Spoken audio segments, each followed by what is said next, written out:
Focus on the process instead of the outcome. If you turn it around and you focus on what you want to do and you focus on enjoying it and having fun, Mm. the funny thing is that then you're way more likely to actually perform. Hi and welcome to the HackCess show. It's the place where you can find life hacks on how to become the best version of yourself and achieve your goals. We show you how to walk the talk from successful people. And today we're joined by Asdis. Thanks so much for joining us. Thank you for having me. That's a pleasure. So you want to give us a quick overview of what you do, just for the viewers? Oh boy. So I am a former professional athlete. I am a triple Olympian and I just retired in August in 2020. So I was a javelin thrower. And since I retired, I've kind of focused all my energy on both motivational speaking and also to help athletes with their mindsets. Because during my 20-year career, I kind of discovered firsthand with a lot of trial and error how extremely important mindset is when it comes to sport. And it's something that is so easily overlooked. And that's why I want to help people not make the same mistake I made. So I help them train their mindset. Okay. And so how is your vision of success different now that it was 20 years ago when you first started? Oh God, it has changed so much because when I started in the beginning of my career, I was really focused. It was just the result. Like to me, success was only the result, to throw the javelin as far as I could, to break records, to have medals. And throughout the course of my career, I kind of discovered that even though it might sound super weird, but it isn't the most important thing, especially not like now after the career. The medals, they're in the closet collecting dust and the records are just in some book somewhere. What you're left with is the memories. And it's the memories mostly of how you felt.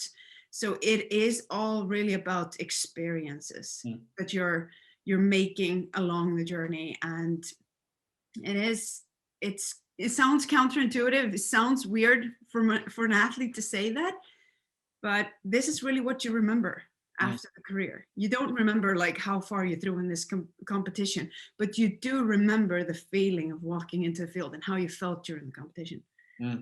So that has turned, so success for me is really just if you give it your absolute best and you can be proud of your effort and you make sure to enjoy being there and doing it, that to me is success. Yeah. So how do you balance, performance, results and happiness, at the same time?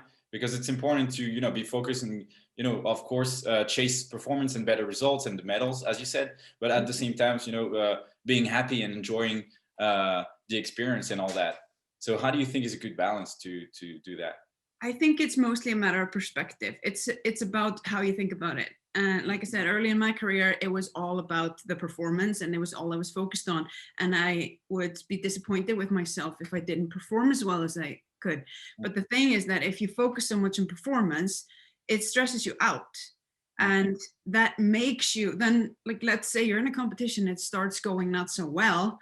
And then you get stressed because you're like, I am failing right now. And then you start to feel bad.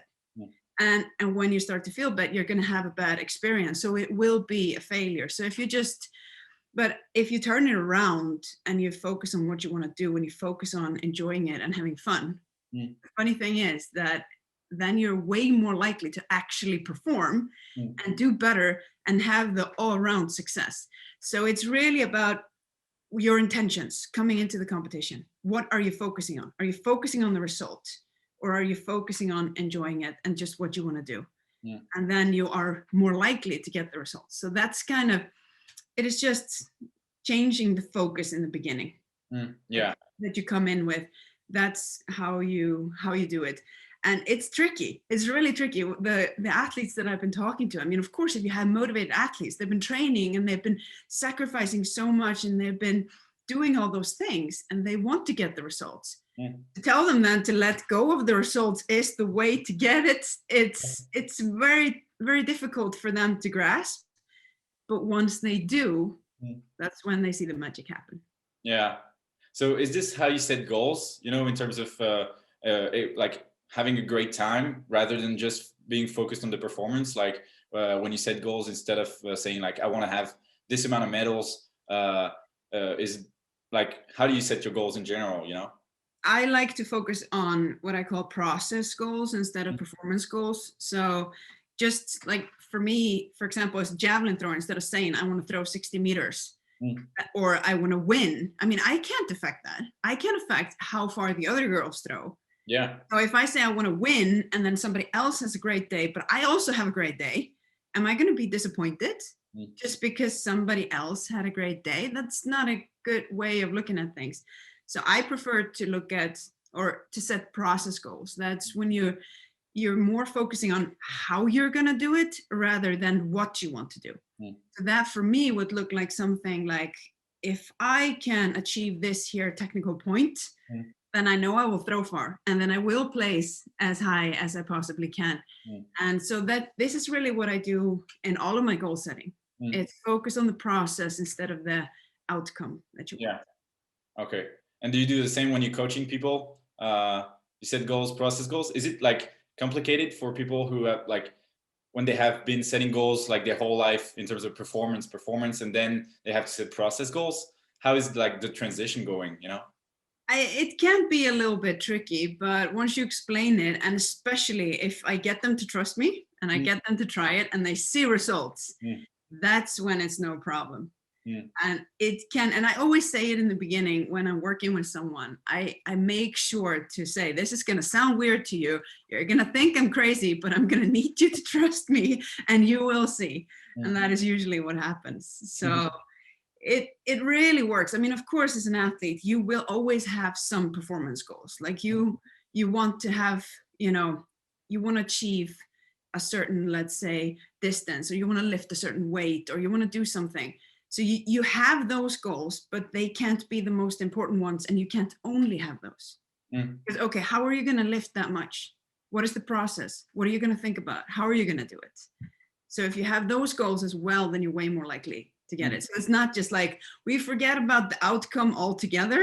Mm. It's just that it's not the main focus. Yeah. And so like, how do you, work on your mindset on a daily routine, like, do you do like meditation, or do you do like, you have your vision and then when you set your goals, you have your vision in mind and you focus on that, or how does it work? Oh, I have a lot of different techniques there.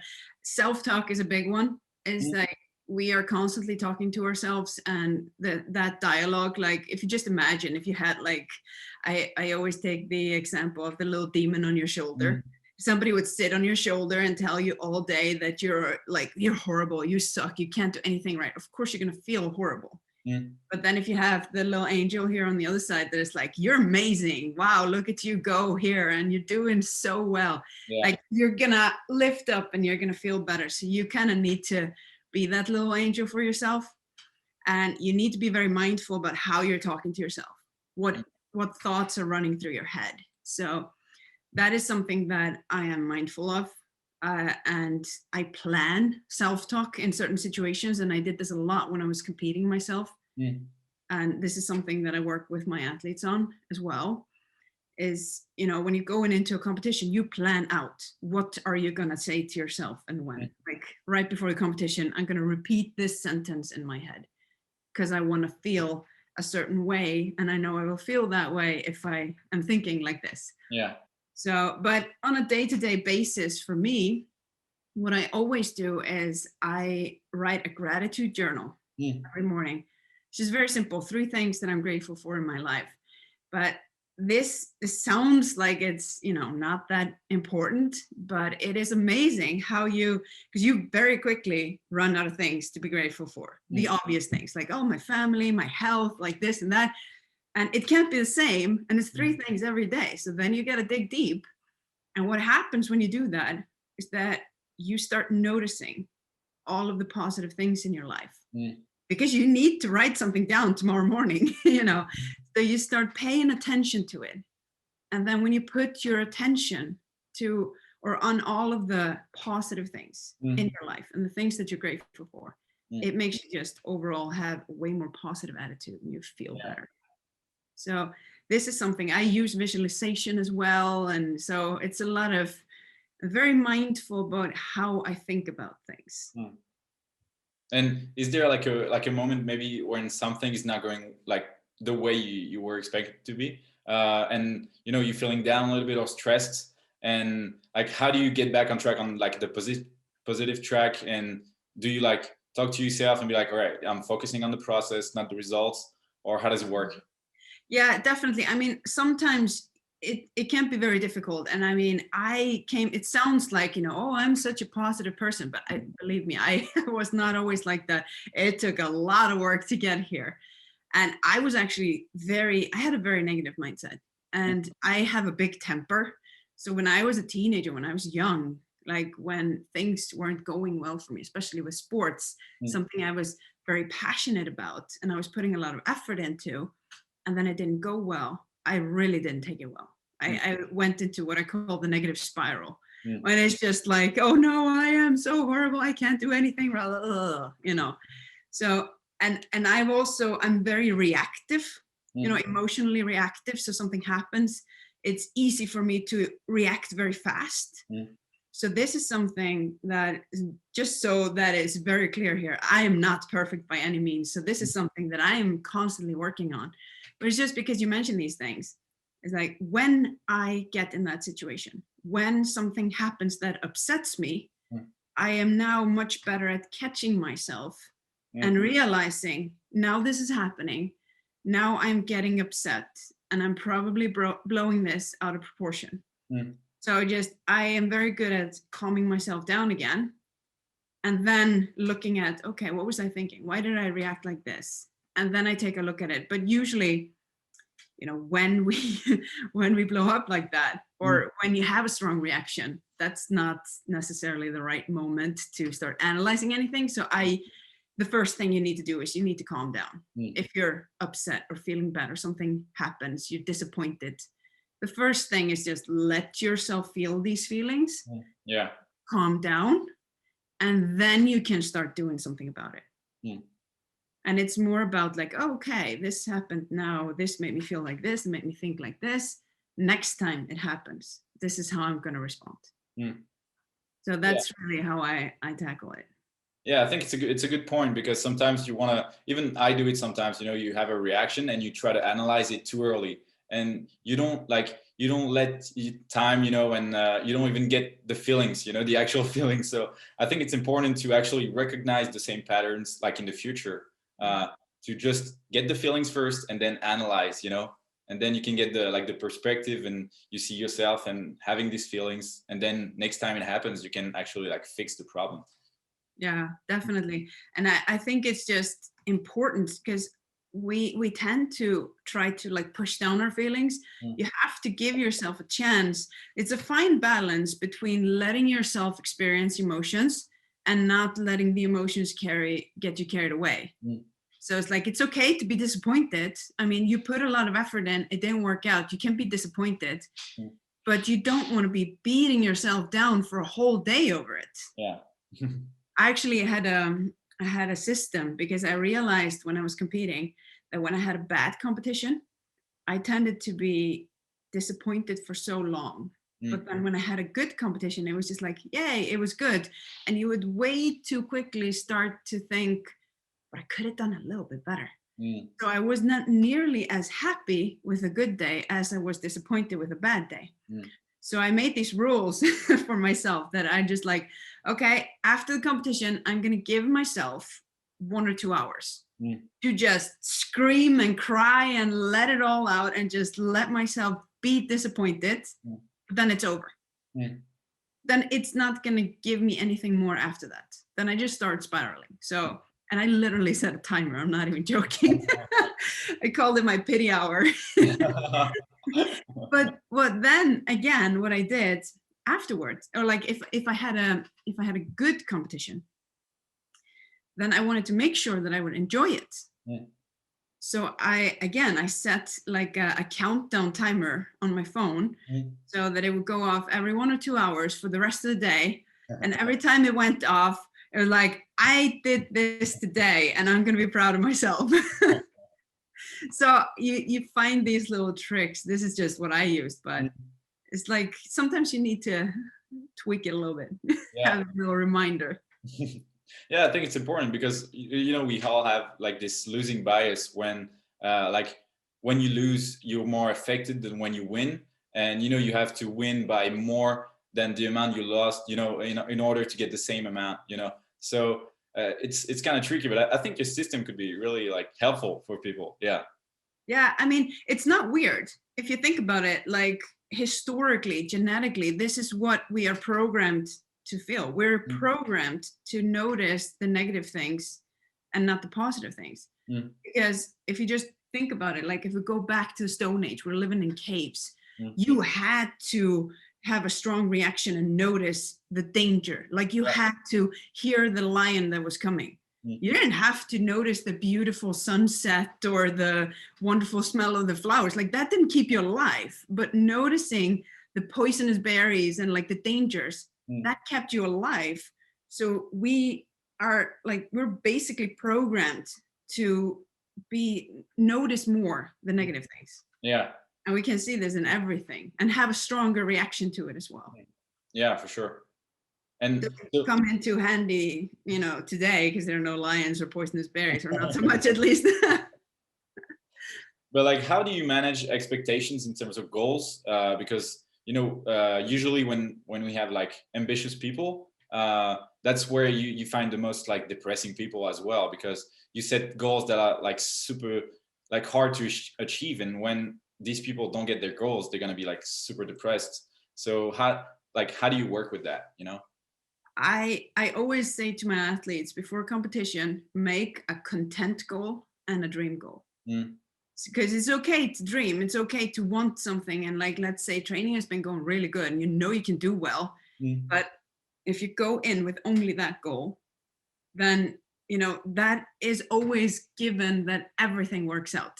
But everything doesn't always work out, and we can't expect everything to work out and then just say I'm going to be disappointed if everything doesn't work out. Like it doesn't work like that. So it's okay to dream and like, I hope that this happens, I know that I'm capable of this, but I'll be content with myself if I can at least do this. And that is usually something that is, you're just on pair, you're just not having a bad day. This is something that you should be able to do on any given day. Like that's the content goal. And then you know, like, okay, I delivered, I didn't have a good day, but I didn't have a bad day either, so I can be content. So that's how I tackle that. But expectations are very difficult, and you need to manage them. Because I take this example that, you know, if you go into a competition with high expectations, for example, it's like going to see a movie that everybody has told you is awesome. Yeah. It's great. You've had this, like everybody's like, this is such a good movie. It was amazing. It's gotten all these awards. You go there and you're like, this is going to be a great experience. You are always going to be disappointed. Doesn't matter how good the movie is, because your expectations are always going to be a little bit more. So if you go and see the same movie, then you have no expectations. If you don't know anything about the movie, you're going to enjoy it so much more. I was just watching the Avatar the other day with my husband, and we talked about it, that when we went to see it in the cinema, we had no idea about this movie. We hadn't heard anything, and we had no idea what it was about, really.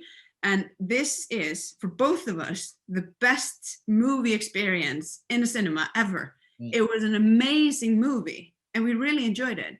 But I think it plays a huge part that both of us had no idea what we were walking into. Yeah. So it's exactly the same with the competition. So don't, like, I always warn people from hyping up their expectations beforehand. It doesn't matter how good of a shape you're in. Just be level, and because you will be disappointed with a good performance if you expect too much. That's just how it goes. Yeah. I think it's a good practice to say, like, okay, like worst case scenario, I'm going to have an okay day. You know, it's not going to be the worst day ever, but like, if you can manage your expectation, you can have like an amazing day if you don't like set the bar too high. So I think it's always, like you said at the beginning, it's tricky to say like, trust me and don't focus on the performance and the results. You know, it's like, it's a paradox. You know, if you focus too much on the performance, you're not going to be happy. And if you focus on the process, then you're going to have the performance and then you're going to be happy. Exactly.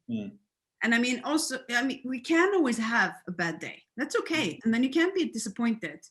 But I don't want people to be disappointed with something that isn't disappointing. It's okay.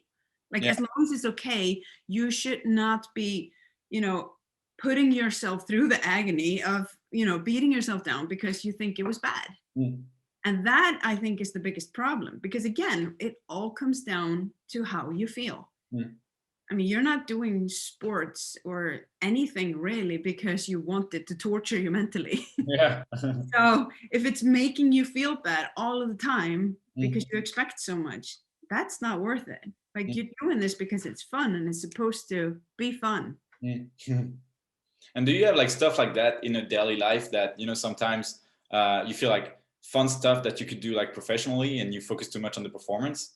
I feel like a lot of people that, you know, have this competitive mind, you know, even if it's something as stupid as like playing an instrument, you know, like let's say I want to play piano, and you get like super competitive with yourself and you're like, all right, I could play professionally, you know? Do you have that too? Oh my God, yes. My husband, he is always making fun of me. After I retired, he was doing CrossFit just for fun. And I started training with him just because, I mean, I like to stay active. I like to train, and CrossFit fits for me. It's like a little challenge with technical movements and so on. And then as soon as I started like going to CrossFit a little bit, then people started saying, aren't you going to compete? Aren't you going to compete? And my thought was immediately like, and I said this to him, he has laughed so much since then.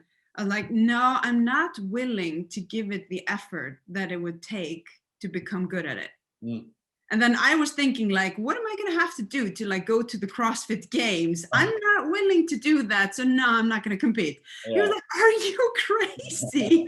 It's like, whenever you want to do something, it's like, how can I be the best in the world at this? And he's been joking. We got a puppy. She is, well, 2.5 years ago. She's turning 3 this summer. And I was very determined to, like, I like it when dogs are brought up well. So I was like, I'm going to teach her all the tricks. I'm going to really like teach this dog, and she's going to be a well-behaved dog. And he's been making fun of me. It's like, everything, doesn't matter what you're doing. If it's training the dog, going to CrossFit class, or throwing a javelin, like, it is top notch. And it's like, you're training this dog like it's a Navy SEAL. So yeah, it definitely spills over to everything. Yeah. And do you have a way to turn that off sometimes and just say like, all right, I'm just going to chill and, you know, not be as competitive as much, you know, just to relax your brain and, you know, relax in general? Yeah, definitely. I mean, it can be a challenge sometimes. It's not always going well. But like with this thing for CrossFit, for me, for example, like I decided I'm going to do this. Like now I'm training to feel good. I'm not training for performance anymore. I'm just training to be healthy and to feel good and to be able to, you know, play with my kids. So that's all. And then I don't go and compete. You know, then I go in there with another mindset setting, even though it gets a little carried away sometimes when I'm in the middle of a WOD with some other people, but that's another story. But then I just decide that beforehand. But I couldn't dabble in competing in CrossFit, for example, but I can dabble in training. So it depends a little bit on what it is. But I just went in and decided, like, I'm not going to compete. Yeah. And then it's fine. Then I can do it with another mindset. But I can't half-ass competing. That's no way. And like you have very positive energy, and like you talked about having a great gratitude journal. Like, how do you keep that positive energy and like cultivate that every day to stay positive? Oh, that is a good question. I think the gratitude journal and just like working on how I look at things and having a positive mindset and these kind of things, that helps. It really helps. And I mean, I'm working with people on mindset. You know, I have my own company. I do motivational speaking, and so everything that I do on a daily basis is about mindset in one way or another. So that's literally my job. So I have kind of surrounded myself, or I've made this environment for myself.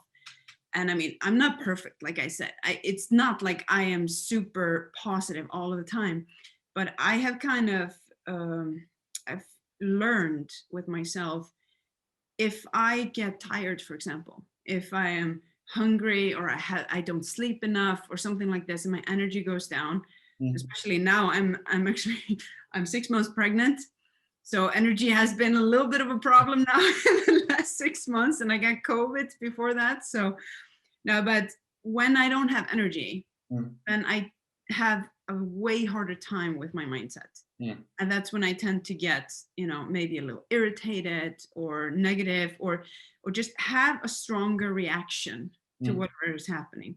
But I've gotten very good at recognizing it. And me and my husband, we were very good at talking about these kind of things. So he also points it out when I don't notice it. We've made the system where it works that he points it out. Yeah.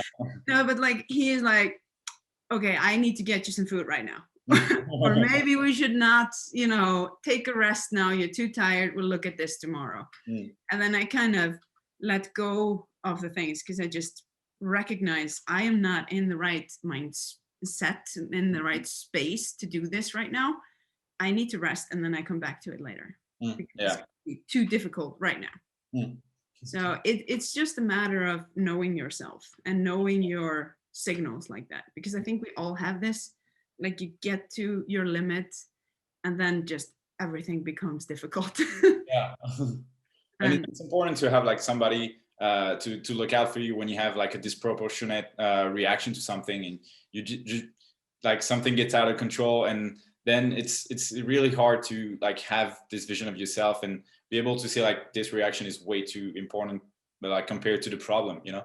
So I think it's important to have like good communication with other people around you, and so like, how do you have like mentors around you and coaches and all that? Not at the moment, but when I was active as an athlete, I worked with a sports psychologist for years. Like everything that I am now teaching, this is literally something that I had to go through learning myself. And I was working with her for 5 years, I think it was, something like that, like very regularly all the time. So yeah, definitely having help. That is something like just seeing a psychologist, talking to someone, and really reflecting on yourself is something that I think everybody should be doing. Yeah. And this is something that, you know, it comes with a little bit of a stigma still. It's much better now, but I can still tell, because I'm working with athletes on mindset, and a lot of people are still a little hesitant, like, no, there's nothing wrong with me. I don't need help. And especially, but they have a easier time with me because I'm not a psychologist. Just a, you know, a former athlete who's done it, like a mindset mentor. But saying that you're going to a psychologist is something that people tend to have a hard time with, which is absolutely no reason to do. It is just good for everyone. Yeah, it's more like you say, like if you say you're going to see a coach or a mentor, it's more like enhancing your performance. But you see a psychologist, it's all about like you have a problem that you have to fix. So it's a different approach. Yeah. And especially if the problem is mental, then we have a hard time with it. I mean, you have no problem going to see a doctor if you break your foot. Yeah. So then it's no problem to admit that something is wrong with you. Something's wrong with my foot, that's fine, but something wrong with my head, no. So that's it's a little tricky, but unfortunately it keeps a lot of people from doing this, especially like mental training, training your mindset. That is something that I think people don't realize that they need to do specifically, or that they can do. I mean, I used to think like, I'm just like this. This is just the way that I am. I can't change who I am. But it just couldn't be further from the truth. Yeah. Man, like I love like a lot of stuff you said, and so it's promo time for you. So whatever you got going on in your life and like your business and all that, you can promote that. Links to your Instagram and all that. It's your time. Let's go. Oh wow. Yeah. Well, I actually, if there are any athletes listening to this who want help with their mindset, then definitely connect. I just started a membership called the Athletes Club, where I am giving the support and teaching athletes to work on their mindset. I also have an online course called Performance School, So I am doing my best to kind of, you know, help in any way that I can. I'm constantly working on finding better ways to help. And I am Asdis Hjalms at Instagram. So you probably put the links for me so that people can, yeah. So connect with me, connect with me on Instagram or Facebook. I'm there. I'm on Instagram every day. And just come and chat. Like, I love to help athletes. So just send me a message if there is anything I can help you with.